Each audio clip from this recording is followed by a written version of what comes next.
No Além da Notícia de hoje, o trabalhador doméstico. Ele faz parte da minha casa, da minha vivência familiar, da minha intimidade.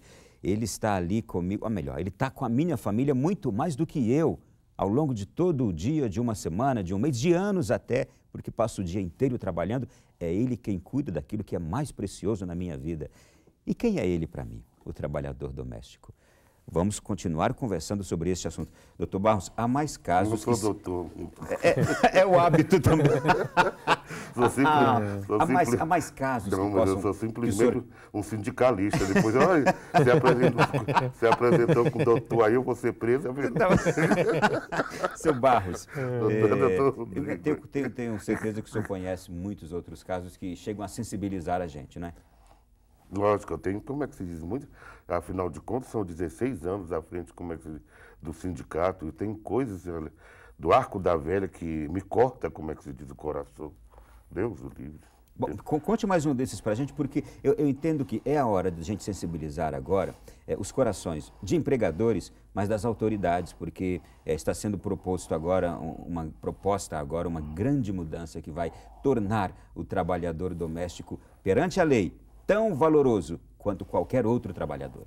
Antes de citar como alguns fatos, que eu tenho diversos, como é que se diz, história, mas eu quero alertar, como é que se diz, os nossos governantes, que além dos empregados domésticos não terem seus direitos assegurados por lei, é uma categoria, como é que se diz, muito discriminada. Por exemplo, o empregado doméstico, ele não pode, aqui em Brasília acontece isso, o empregado doméstico no elevador, ele não pode usar o elevador social.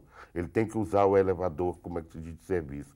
O empregado doméstico, ele só almoça depois que os patrões almoçaram. A trabalhadora doméstica grávida, certo? Quando a patroa sabe que está grávida, nossa mãe, parece que ela está com AIDS. Manda embora, como é que se diz, na mesma hora. É o que chega em diversos casos no sindicato, certo? Está grávida para poder fazer um acordo, porque ela agora, como é que se diz, tem estabilidade, como é que se diz, no emprego. Certo? Além de ter, nos próprios anúncios dos jornais, que é um verdadeiro absurdo, nos classificados, procura-se uma empregada doméstica que durma no emprego e não estude. Olha, que absurdo. A Constituição nos dá o direito de estudar, mas a empregada doméstica, ela não pode estudar, como é que se diz, à noite. Ela tem que ser um burro de carga, certo? Para lavar, passar, cozinhar e arrumar a casa até as 11 horas da noite. Já teve empregada doméstica que foi mandada embora, sabe por quê, Ronaldo? Tá? Porque comeu um ovo. E a patroa chegou no sindicato, ainda com testemunha, trouxe um pedreiro aqui que viu a hora que ela tirou o ovo da geladeira. Isso é o verdadeiro. Doutor Rodrigo, como são tratados? Por exemplo, o que ele trouxe para nós aqui soa como absurdo. Com certeza. Como são tratados esses absurdos nos tribunais? Diante de uma situação dessa, além das verbas rescisórias... Eu volto até atrás, eu volto na questão de entrar no elevador de serviço, essas coisas, de comer diferentemente da hora do patrão, essas coisas todas. Todas essas questões, se forem suscitadas em juízo e comprovadas pelo empregado, é porque a dificuldade é comprovar, é o meio de prova, né? Como é que o empregado vai provar isso? Mas provando gera dano moral, entendeu? Hoje, os trabalhadores, não só os empregados domésticos, mas os trabalhadores em geral, se sofrerem qualquer assédio, que seja moral, que seja até sexual, entendeu? Porque eu acredito que, pelo que a gente olhou andou estudando aí, tem vários casos absurdos de assédio sexual, Ronaldo. Quando entendeu? Não é por parte do empregador, é por parte do filho do patrão. Quando não é por parte do filho do patrão, é o amigo do filho do patrão. Tem mil histórias do arco da velha. Então, são questões que, se forem suscitadas em juízo, elas dão direito ao dano moral. E os empregados domésticos têm que ter conhecimento disso. Que, havendo qualquer tipo de discriminação, tem que se levar a juízo, porque isso tem que acabar, Ronaldo. Nós já estamos, o Barros falou que nós já estamos no ano 2012. Então, assim, se a gente não aplicar a legislação que existe hoje, para dar fim a esse tipo de conduta, ela vai se perdurar por mais tempo. Eu quero propor a ambos agora um ping-pong breve, porque a gente tem perguntas bem interessantes nesse bloco final do nosso programa. Por exemplo, quanto custa hoje um empregado doméstico para uma família com os direitos atuais? Certo. Ela vai ter que pagar o salário mínimo, no mínimo, que é R$ 525. 625. 625 reais, perdão. E, além disso, ela tem que recolher a Previdência Social. A Previdência Social, dependendo do salário, ela pode ir de 7% para descontar do empregado e o restante para chegar aos 20% do empregador, vai de 7% a 11% do empregado. Só uma pergunta, em nenhum lugar do território nacional pode-se pagar menos, deve-se pagar menos que R$ 625? Não pode pagar menos que R$ 625. Não, o salário mínimo aqui, isso é uma observação. No Distrito Federal está R$ 622 o salário mínimo aqui do Distrito Federal. Tá, eu apenas quis fazer essa ressalva porque a gente sabe de casos que por aí tem empregado ganhando R$ 300, R$ 400. Não é uma garantia constitucional, é o pagamento com o mínimo do salário mínimo. O mínimo. Perfeito. Agora, uma outra pergunta que eu gostaria de fazer. Antes de fazê-la, eu quero só ler agora a PEC do deputado Carlos Bezerra, que diz o seguinte: emenda à Constituição 478/2010. O texto do projeto garante às empregadas domésticas a jornada de 44 horas semanais, diária da quanto? 44 semanais? Dá 8 horas diárias. 8 horas por dia. 13º, férias, aviso prévio, recolhimento de FGTS, seguro-desemprego, hora extra, adicional por trabalho noturno, salário família, auxílio creche, seguro contra acidente de trabalho e a proibição de discriminação em relação à pessoa com deficiência, além de inibir ainda mais a prática ilegal de trabalho de meninas menores de 16 anos. Isso vai mudar uma barbaridade, hein? Vai. Não vai? Acho que a principal modificação aí seria com relação às horas extras, entendeu? Porque atualmente, foi o que o Barros falou, atualmente o empregado começa a trabalhar às 6 horas da manhã e vai até 10 horas da noite. Isso é uma jornada de escravo, entendeu? Então, a principal modificação seria o deferimento das horas extras, o adicional noturno. E o adicional noturno, entendeu? O auxílio creche e a indenização por acidente. Porque, assim, hoje, o empregado que existe o auxílio doença e o auxílio acidentário, que é previsto na legislação previdenciária. Hoje, o empregado doméstico não tem direito ao auxílio acidentário. Com essa modificação, vai passar a ter. O que é o auxílio acidentário? O auxílio acidentário é aquele que a pessoa sofreu um acidente no trabalho, ele já tem direito a receber o benefício do INSS. Eu acho um verdadeiro absurdo esse, complementando aí o raciocínio, tá?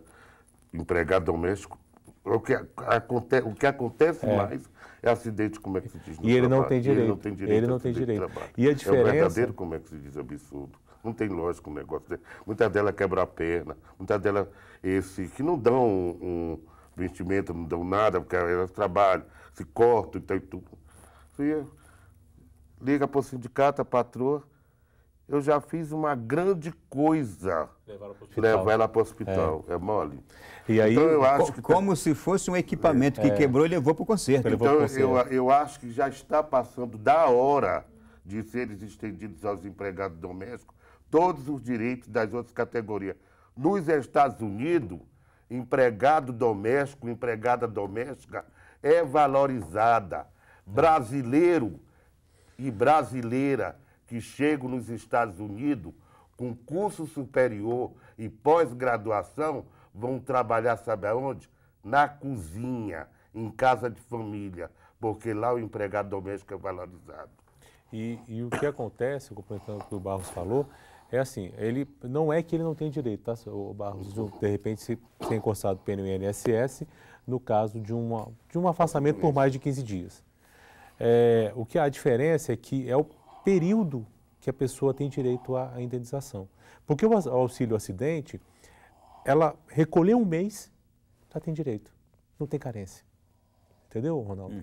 No caso do auxílio-doença, é necessário 12 recolhimentos. É necessário 1 ano estar recolhendo para você ter direito, acesso à Previdência Social.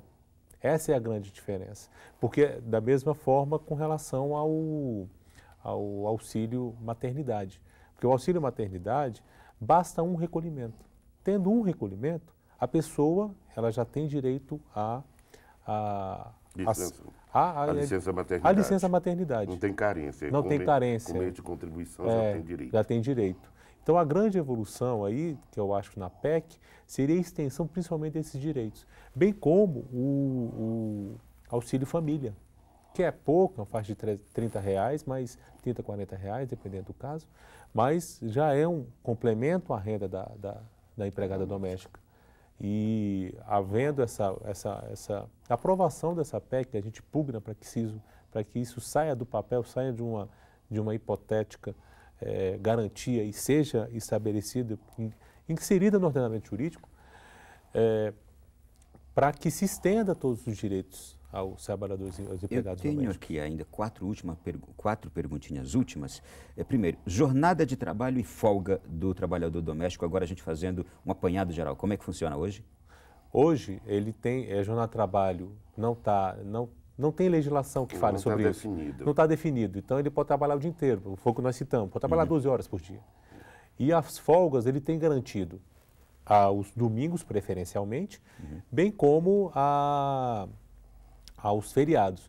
Contudo, Ronaldo, se ficar provado na Justiça que o empregador, ao contratar a empregada, estipulou o horário, existe a possibilidade, Barros, do deferimento de horas extras. Se ficar comprovado que ressalto, que ficou pactuado o horário.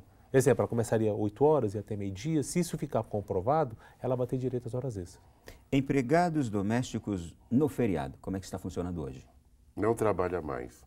Todos os feriados vermelhos que pega na folhinha, empregado doméstico não trabalha, como é que se diz mais, que foi estendido em 2006. Antigamente, que era pela aquela lei 605/49, que é a partir da carta maior, o empregado, aquele negócio todo. Empregado doméstico não trabalha feriado. Se trabalhar feriado, o empregador fica penalizado em pagar dobrado. Paga o dia trabalhado em dobro. Como é que fica a questão de um trabalhador doméstico que está doente? Eu estou vendo aqui a questão rescisão. Ele tem direito na justiça se a sua demissão ocorrer porque ele ficou doente? Não tem de direito. Jeito nenhum. Desde o fato que ele apresentou o atestado médico, o empregador é obrigado a acatar o atestado médico. E se ele tiver de licença pelo INSS, o auxílio-doença, ele só pode mandar embora, demitir depois que acabar a licença ou então depois que acabar, como se diz, o atestado. Tá? E com referência a esse caso de horas extras e tal e tudo, que empregado doméstico não tem direito, o que é que a gente orienta lá no sindicato? A trabalhadora doméstica que não dorme no emprego tem que trabalhar 8 horas por dia. Quando completar suas 8 horas, você vai embora. E a que dorme no emprego, quando ajeite o jantar por volta de 6h30, 7 horas e se recolha. E sábado, meio-dia, a que dorme no emprego. Você já vai para a folga, só volta no domingo à noite ou na segunda-feira pela parte da manhã. Quanto à maternidade? A empregada doméstica que ficou grávida. Ela tem direito desde o momento em que foi comprovada, que ela descobriu a gravidez, desde o momento que ela descobriu a gravidez até 5 meses após o parto, é garantido a estabilidade. E no caso das doenças, na verdade é a suspensão do contrato de trabalho no período em que o empregado está doente. E nesse período, foi o que o senhor Barros falou, ela tem estabilidade, ele não pode ser mandado embora. Contudo, acabou o atestado, acabou o afastamento, no outro dia ela pode ser mandada embora, Ronaldo. E acontece muito isso, Barros? De imediato. Acabou assim, geralmente quando acaba a licença maternidade, tem um mês de estabilidade, o empregador já manda embora. Já dá logo as férias aí acaba, já emenda a licença maternidade, com férias e tudo, que eles não aceitam com criança. Eu tenho aqui agora uma questão. Quando há falecimento do patrão, como é que fica o trabalhador? Não tem na legislação nada sobre a matéria. Não é uma coisa pacificada. Então, assim, nós temos que nos reportar à CLT. Na CLT, o empregado, os julgamentos têm entendido que ele passa a ser considerado como um empregado, como um empregador, como um empresário atualmente designado, que é a firma individual, que era anteriormente era firma individual, hoje é empresário. Ele passa a ser considerado como empresário. Sendo considerado como empresário, as verbas rescisórias, os direitos trabalhistas, devem ser cobrados dos herdeiros na proporção em que cada um tem a receber. Vamos dar um exemplo, Ronaldo. A empregada doméstica, ela trabalhou 5 anos, na rescisão do contrato de trabalho, ela tem direito a receber R$5.000. O patrão falece, os herdeiros têm para receber um imóvel que vale 100 mil. Desses 100 mil, tira-se os 5 e paga a empregada doméstica. Contudo, como empregado doméstico, porque não tem como você ter um vínculo empregatício com várias pessoas, né? Se, com a morte do empregador, um outro ente da família fizer o registro na carteira, continua-se o vínculo empregatício. Então, ela tem essas duas possibilidades. Entendi. Muito bem. Eu quero aqui agradecer imensamente a presença do Dr. Rodrigo, do seu Barros, que nos fizeram esclarecimentos, eu tenho certeza, preciosíssimos para a família brasileira e, sobretudo, para a classe dos empregados domésticos. Desejo que esta PEC seja muito bem apreciada pelo nosso Congresso Nacional e o mais depressa possível, porque a gente viu que há mudanças que são necessárias urgentemente. Muito obrigado, seu Barros. Obrigado, doutor Rodrigo. Eu que agradeço. Tá? Para nós foi um prazer tê-los aqui. Muito obrigado. E um conteúdo exclusivo sobre esse tema você encontra na nossa página www.alemdanoticia.net. Na próxima semana estaremos de volta com outro fato da atualidade para discutirmos e apurarmos com você. Até lá, boa semana, boa noite e bom sono.